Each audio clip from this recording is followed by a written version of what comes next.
ये जो केस था मकान का, इसमें इशू ये था कि इसमें सिटे चल रहा था, इस बेस पर के जो इसकी अवार्ड हो रहा था वो बिल्कुल कम था। मतलब क्योंकि जो रूल है कि रिहेबिलिटेशन होनी चाहिए। रिहेबिलिटेशन का मतलब होता है कि ये बंदा ऐसा ही मकान, अगर ज़्यादा नहीं तो ऐसा ही मकान कहीं ना कहीं बनाना चाहिए। लेकिन जो इसमें रेट दी गई थी वो बिल्कुल कम थी।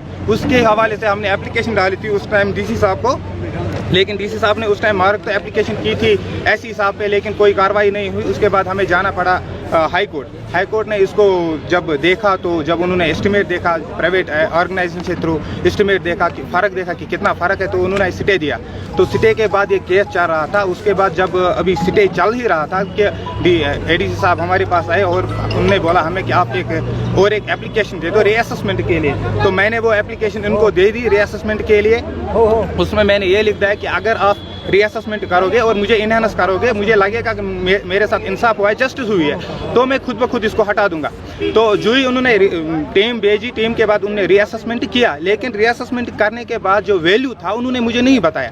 तब तक लगभग 20 दिन हुए कि उस वैल्यू को बताना था उन्होंने कि कितना हुआ क्या हुआ, वो उन्होंने नहीं बताया। दूसरी बात, तब तक कोर्ट में भी केस चल ही रहा था, तो कोर्ट ने ऑर्डर दिया, इसको ये ऑर्डर है अभी हमारे पास, कोर्ट का ऑर्डर है कि इसमें आर्बिट्रेशन कर दो। तो आर्बिट्रेशन जो हो रही है वो हो रही है सेक्शन 3G 1956 जो रूल होता है रोड का जो रूल है उसके अकॉर्डिंग होती है। उसमें आर्बिट्रेशन में ये हो रहा है कि उसमें दोनों टीमों को, दोनों मुतरिफ को बुलाना पड़ता है जो आर्बिट्रेटर होता है। पहली बात ये कि मुझे पता ही नहीं आर्बिट्रेटर कौन है। दूसरी बात ये कि आर्बिट्रेशन हुआ ही नहीं। तो कोर्ट का ऑर्डर ये है ही नहीं कि इसको डिमोलिश कर दो। कोर्ट का ऑर्डर है कि ये आप देख सकते हो कि ये इस पे लिखा है, कोर्ट के ऑर्डर पे ये लिखा है कि इसमें आप डिस्पोज ऑफ हमने केस किया।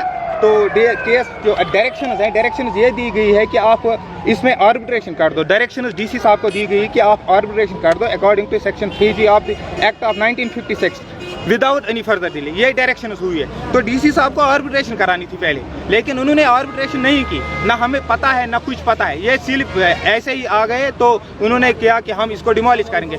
बेसिकली यहाँ पर हमारा वार्डनिंग एज वेल एज हमारा जो ये फ्लाईओवर बन रहा है संग्रामा में, इसकी वार्डनिंग में हमारा ये मकान जो गुलाम नबी शायद मलिक का उसका मकान आ रहा था, तो इसको काफ़ी टाइम से हमने गुजारिशत की, बहुत टाइम से, बट इन्हें कोर्ट में गए थे और कोर्ट ने इसको डायरेक्शन दे रखी थी। एंड उसके बाद ही फिर सब्सिक्वेंटली हमें वर्दी डिप्टी कमिश्नर से डायरेक्शन आई है कि आपने इसको एविक्शन करनी है।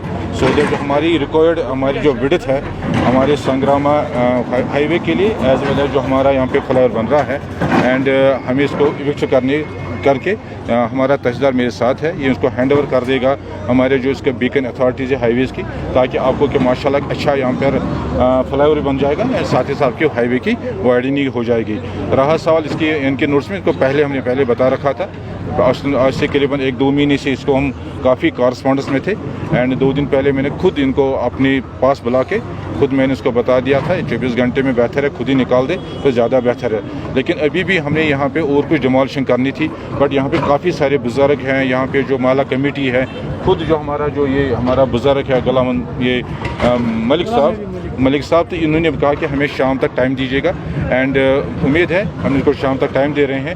ये मकान खुद ही गिरा देंगे ताकि हम और इनको नुकसान हमारी तरफ से ना हो जाए, एंड साथ ही साथ जो जितनी हमारी एरिया हमें जितना चाहे रोड के वार्डनिंग के साथ वो हमें मिल जाए, एंड इसका काम कल से शुरू हो जाएगा। सर पहले भी डिमोलिशन ड्राइव देखने को मिली थी, क्या इनको नोट से पहले से नहीं दी गई थी? बिल्कुल, जितने भी हमने आज के टाइम पे जहाँ लगा हमें डिमोलिशन करनी है पहले इनको बता भी रहे हैं, बट सेकेंडली ये भी है कि किस्में 2-3 साल से इसकी एक्विजिशन प्रोसेस में है, तो इनको खुद भी पता है कि ये प्रोसेस में आ रहा है, इसको निशाने लग गए हैं, एंड कितनी हमने विड्थ लेनी है इनके नोट से पहले भी है।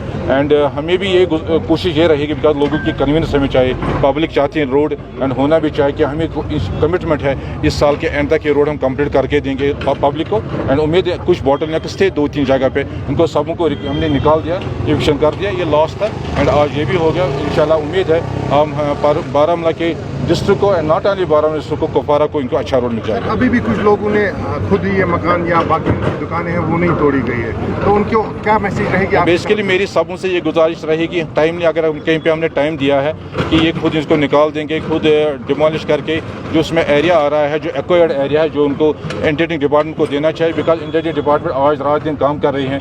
यही हमारा 3-4 महीने हमारे वर्किंग सीजन है, नवंबर जाएगा तो फिर हम मैगडम नहीं डाल सकते। तो हमें सबों की गुजारिश ये होनी, जितने भी स्टेक होल्डर होल्डर्स है, हमारी ये कोशिश ये रहनी चाहिए कि हम जल्द से जल्द कि लैंड जितना भी एक्वायर्ड एरिया में आ रहा है इसको हैंड ओवर करते हैं इंडियन डिपार्टमेंट को एंड इसकी